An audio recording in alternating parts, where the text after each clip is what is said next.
Hello everyone, it's me again, Neil. This is part 2 of me answering questions about how to be indolent, inactive, how to be a loafer.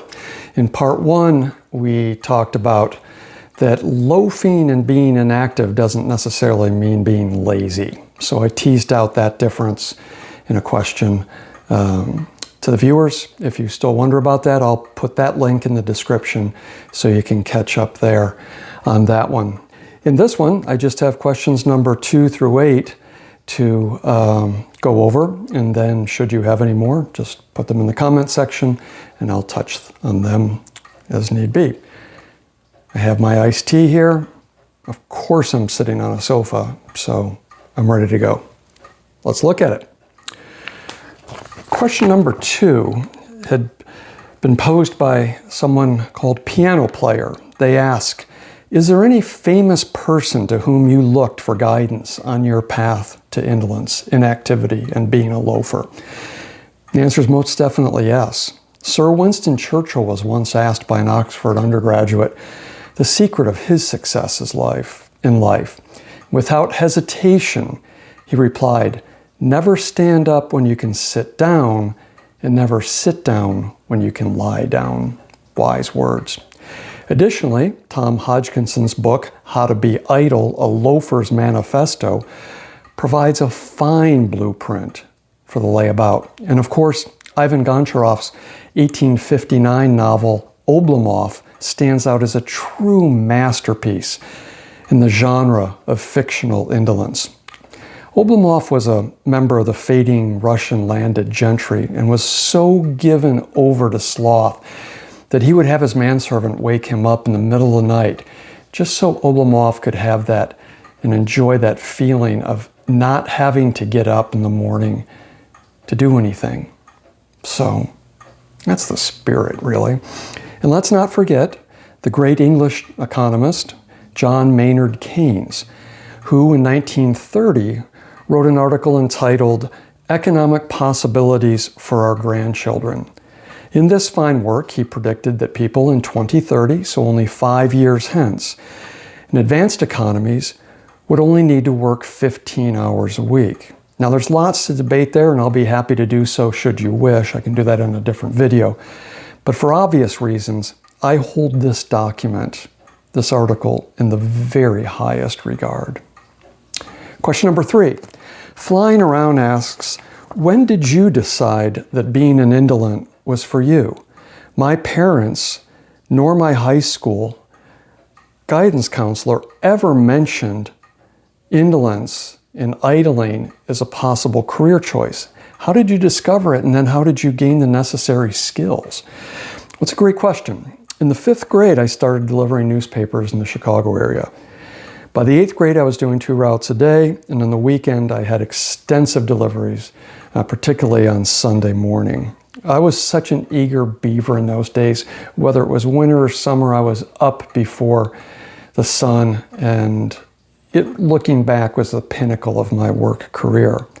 But in high school, I flipped burgers, I cleaned barns, I shoveled gravel for a contractor, and performed any number of most unpleasant manual labor chores. It didn't take me long to realize that endless toil was not what I wanted to be doing for the rest of my life. Heck, I didn't want to be doing that kind of toil in my teens, 20s, or 30s, not to mention as I approach retirement. So fortunately, I figured out that if I were a true gentleman about things, that a new path was possible. A gentleman, you ask? How so?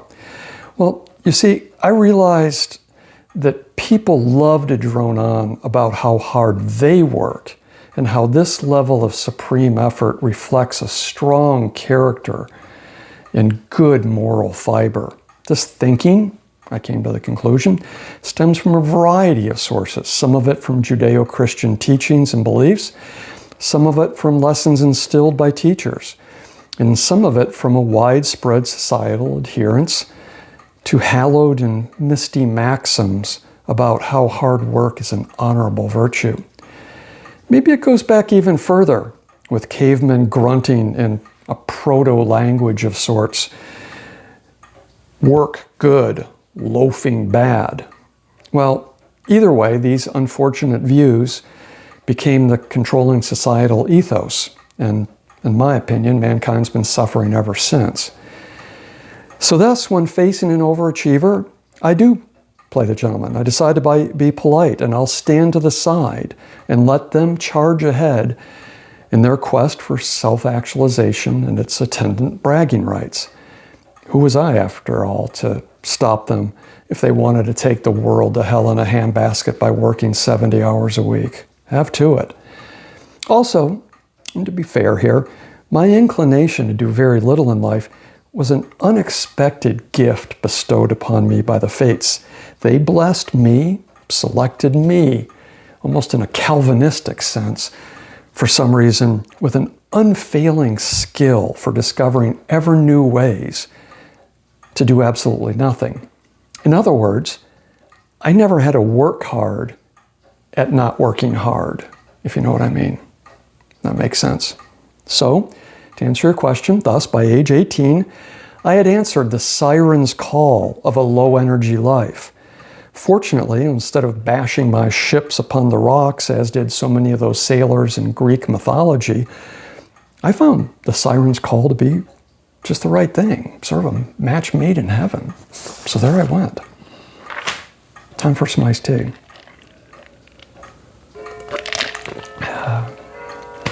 Fast Burner asks for question number 4, what advice would you give to a young person who might be interested in pursuing an indolent and inactive lifestyle? Well, the best advice, of course, is to either inherit money or to marry it. That way you have an absolute assurance that you don't have to toil daily out in the vineyards.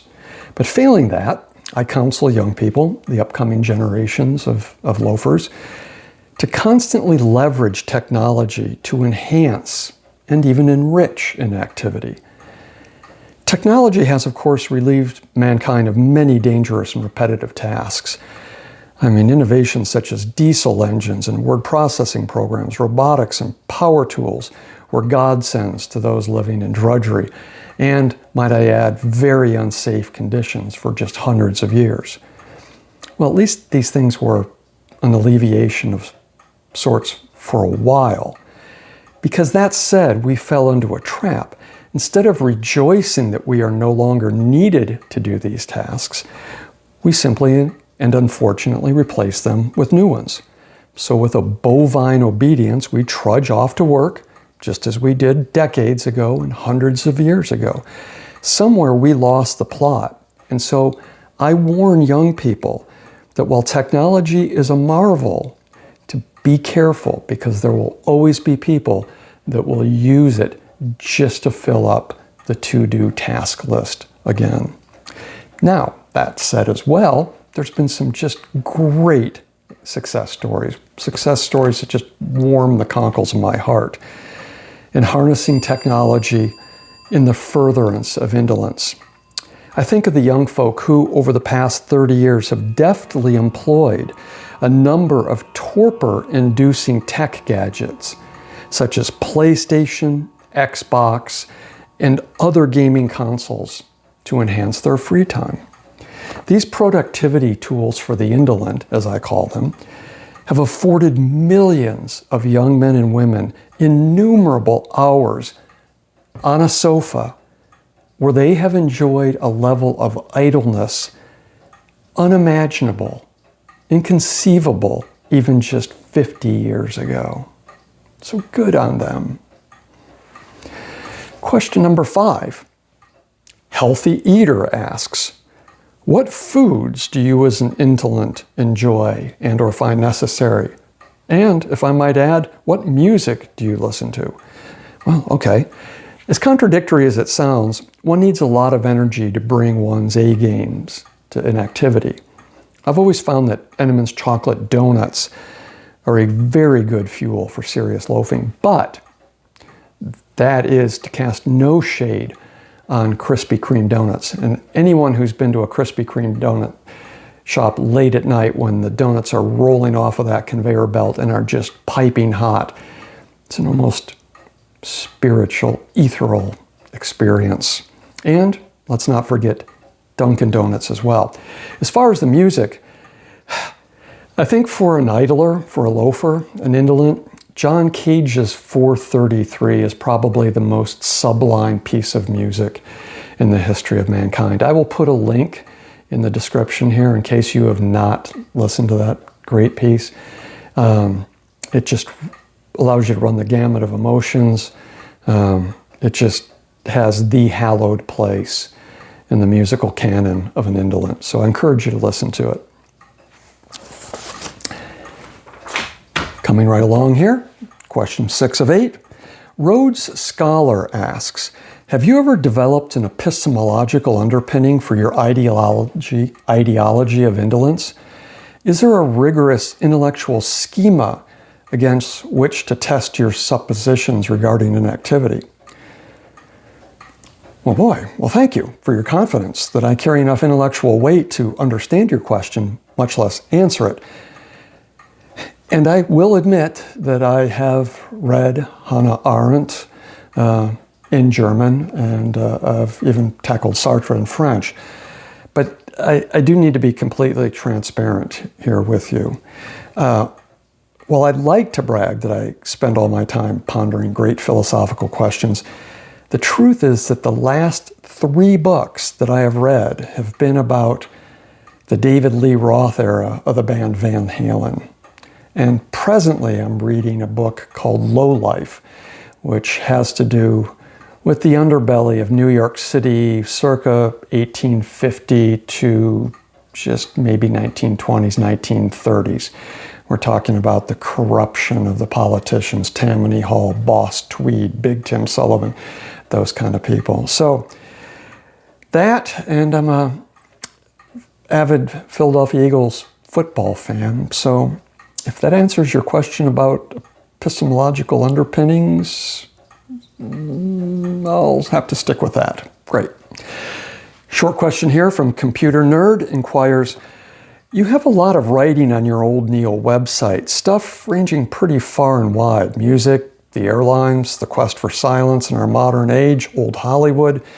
You seem to spend a lot of time working on this stuff. So how can you claim to be a true idler? Do I sense perhaps a whiff of hypocrisy in the air? I would say fair question. But no. The answer must be one of these 3 things.